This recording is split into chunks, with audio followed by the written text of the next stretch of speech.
आश्रम फाउंडर आनंद महाराणा बस एति कह माँ बापा सेवा कौन आप आसतु देखु हृदयंगम करूँ जानवे आश्रम कहीं आवश्यक रही प्रकृति आश्रम रहा कथा नुहे किंतु बाध्य हो आश्रम करने को पड़े जेहेतु बहुत जन अच्छा संस्कार और सभ्यता भूली जाती बापा माँ को अवहेला करते निर्यातना दिखती घर बाहर कर दिखती से सेवा कार्यपाई से आश्रय देवाई उत्सव आश्रम गढ़ी यहाँ तो बापा माँ उत्सर्गीकृत यहाँ पूरा मातृ दिवस माँ उत्सर्गीकृत से आज कार्यक्रम लोक मैंने निजर माँ को जो प्रकार करें न करने गोटे सुस्थ संवाद देवाई आज सेवा कार्यपाई सम्मानित देवदूत सेवा सम्मान माँ मान आशीर्वाद संवाद वार्ता देवा चाहूँ पिता माता जमी पिला लालन पालन कर नैतिक कर्तव्य रही से बापा माँ को परिणत बयस सेवा जत्न भल पाइबा दिंतु से खाद्य जी दरकार नहीं ताठू अधिक आवश्यक हो पिला स्नेह सेवा और जत्न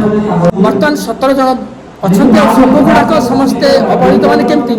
पारालिसिस वाला अच्छा 4 जन मेंटाली चैलेंज वाला अच्छा 3 जन ऑटिस्टिक वाला अच्छा 4 जन दिव्यांग अच्छा 2 जन ओन पॉकेट निज पॉकेट खर्च बाहर करके मु अच्छी मैं मिसिक आम आश्रम टाक कर चलो ये कार्यक्रम आज मुख्य अतिथि थे से प्रथम शेष पर्यंत आसी परिवार सहित जोड़ी नियर व्यक्तित्व एक कटक माटीर वरिष्ठ शिल्पपति तथा रोटारिया अनेक सेवा कार्य जी ओतप्रोत भाव जड़ित आश्रम सहित जो अन्य भाव जड़ित वरिष्ठ समाजसेवी आमर अति आपणार सम्मानीय किशोर चंद्र प्रधान महोदय निजर अभिव्यक्ति आम समस्त उद्देश्य रखिए अनुरोध करी सार निजर अभिव्यक्ति रखिए समस्त अतिथिवृंद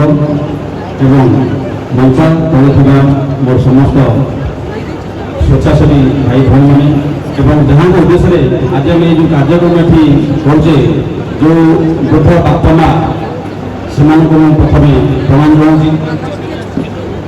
गोटे कथा कह आगुरी बहुत भाई भाई कहते अनेक कथा कहते प्रकृत कथा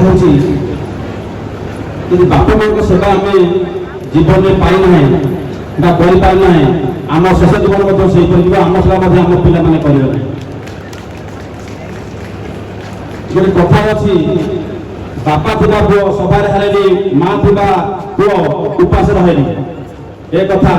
এটা आम परंपरा कहे आम संस्कृति कहे भारतीय संस्कृतिर परंपरा निछक सत्य कथा बापा थिबा पुओ केबे सभार हारेनी माँ थिबा पुओ केबे उपास रहेनी आम आज समस्ते पाश्चात्य सभ्यतार व्यस्त समस्ते निज बापा माँ को पचारे बापा माँ सेवा ठार बड़ सेवा ए पृथ्वी आ कि ना भगवान को सेवा न कले चलो भगवान न डाकिले चलो किंतु बापा माँ को न डाकिले परवर्ती समय आम शेष जीवन केवल शांति कटिव ना आज जो मैंने निज बापा माँ को तिरस्कार करसम्मान कर देखुना से शेष जीवन केवे भले कटिव ना यहाँ लिखि रखु परीक्षा मध्य करूँ आप उदाहरण पाथे आउ गोटे कथा हूँ आमको जी आमको जी आनी आम शेष जीवन थे पर्यटन छाड़ी जाना ना आम जहाँ गणीचे भर्ता देखा देवा ना ये आम मूलमंत्र रहा दरकार आमको जी आनी मैंने बापा माँ आनी जदि बापा माँ जो आमको आनी आम शेष जीवन था पर्यटन आम दुख कष्ट देवा ना यदि ये करवा बापा माँ के कष्ट पाइबे ना आम जहाँ गणीचे मन कर आम जहाँ बाहर आम स्त्री जानीचे आम तो भर्ताकारी रास्तार दूरे रखा से आम बापा को तिरस्कार कर आम समाज आज समस्ते सब जगह देखो बापा माँ को कहीं पचारना जो बापा दुख कष्ट आमको एत